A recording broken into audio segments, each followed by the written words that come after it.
profesor Manuel. Mi nombre es Valeria Vargas Espitia, tengo 15 años, soy de Bogotá, Colombia. Y bueno, este es mi video para el trabajo del tema de guerras de religión en la materia de historia de bimestre 2. Y bueno, ¿qué son las guerras de religión? Las guerras de religión fueron conflictos entre católicos y protestantes que se extendieron por todas partes y que fueron mostrando diferentes intereses políticos y económicos que antes no estaban. Ahora sí, comencemos.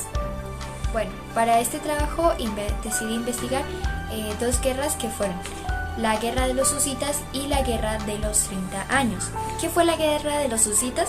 Bueno, la Guerra de los Husitas fue un conflicto que se dio principalmente en Bohemia entre los años de 1420 hasta 1434. Bohemia, por cierto, es ahorita actualmente la República Checa. Entonces, bueno, este movimiento de los husitas se dio principalmente, o la guerra como tal se dio principalmente por ese movimiento que fue generado por la ejecución del reformador religioso Jan Hus en 1415.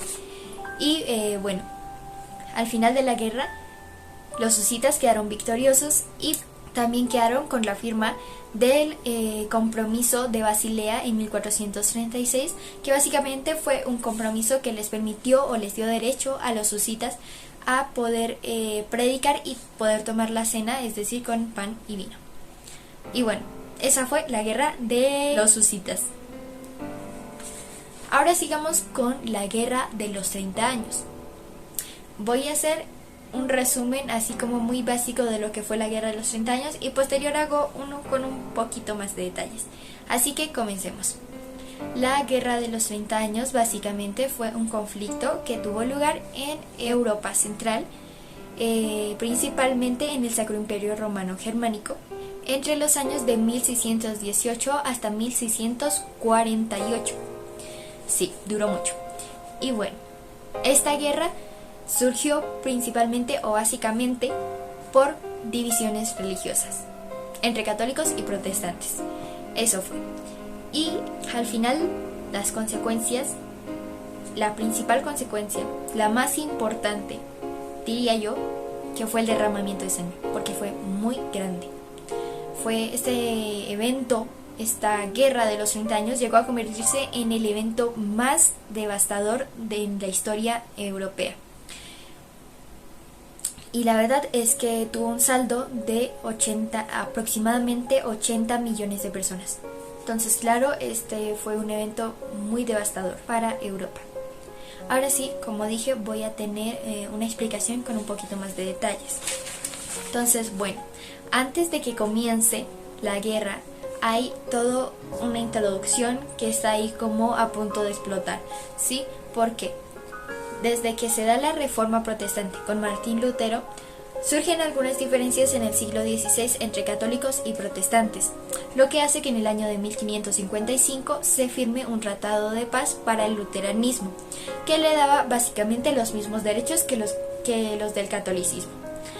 Entonces estas dos religiones van a quedar como las principales religiones en todas las naciones, en todas partes. Y esto también va a hacer que en diferentes territorios los gobernantes puedan decidir qué religión quieren que haya en su nación, sea catolicismo o protestantismo, ninguna más, solo esas dos opciones.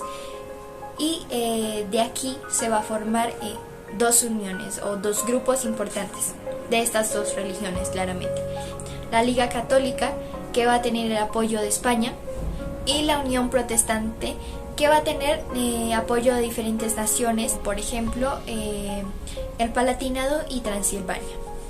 Ahora sí, con esto podemos comenzar lo que fue la guerra. Ahora, eso sucede con el gobernante o el emperador Fernando II de Habsburgo, el cual era un católico devoto. Entonces, pues claro, va a catolizar a toda la nación.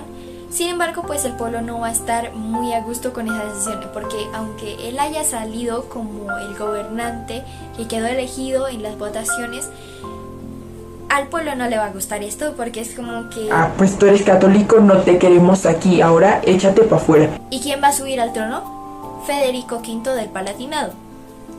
Así que bueno, con esto está toda esa presión ahí y se va a dar la guerra de Monteblanco, en la cual va a salir victorioso el catolicismo, es decir que Fernando II vuelve al puesto del trono como gobernante de esa nación. Y esto lo va a hacer con el apoyo de España, porque Fernando II estaba como con miedo, mejor dicho, porque le decía a España como: por favor ayúdame, dame tu apoyo porque si estos se me salen de control yo no sé qué hacer. Entonces tenía el apoyo de España ahí. Entonces esto, lo que había comenzado como un conflicto interno, algo bien pequeñito, pues va a comenzar a extenderse a diferentes naciones, en las cuales tenemos al catolicismo y al protestantismo como las religiones principales. Con esto llegamos a la segunda fase, que va a darse con los daneses. La fase comienza desde 1625 hasta 1629. Y aquí tenemos a Cristiano IV de Dinamarca, un luterano, un protestantista. Y como ve el que pues están ahí los católicos a los protestantistas, pues él se va a meter también en el conflicto. Entonces va a comenzar a avanzar hacia el norte, anhelando tomar los territorios católicos de ese lugar. Sin embargo, es derrotado por el comandante Wallenstein, quien posteriormente, después de algunos años, iba a ser asesinado por algunos rumores. Esto es muy fuerte porque este comandante era muy bueno y ya había ganado varias batallas a favor del catolicismo. Y sin embargo, a causa de algunos rumores que se dieron, lo asesinaron. Entonces, lo que va a hacer Fernando II posteriormente va a ser prohibir el calvinismo y le va a devolver los territorios que habían sido tomados por protestantes a los católicos, porque sabemos que Wallenstein ganó la batalla, pero sin embargo habían algunos territorios que habían quedado en manos de los protestantes, y lo que va a hacer Federico II es devolverle esos territorios a los católicos.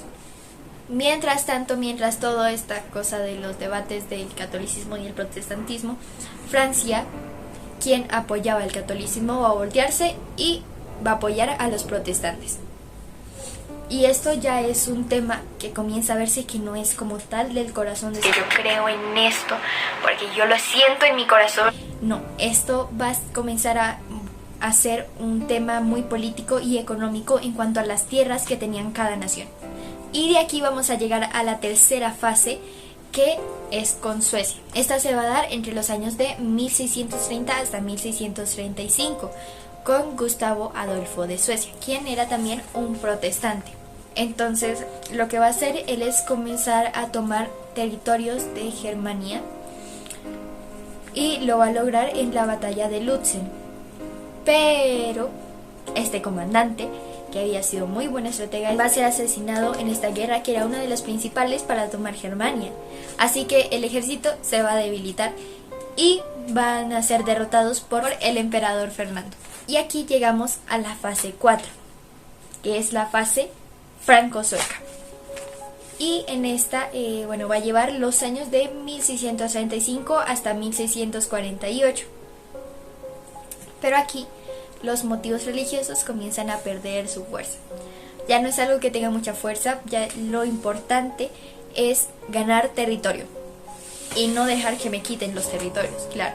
Entonces los motivos religiosos, las divisiones religiosas están perdiendo un poco de fuerza. Se da la batalla de Rocroi, que es entre Francia y España.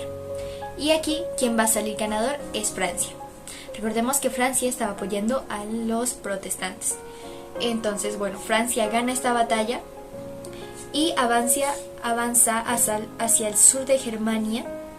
Esta batalla del Rocroi se va a dar en 1643.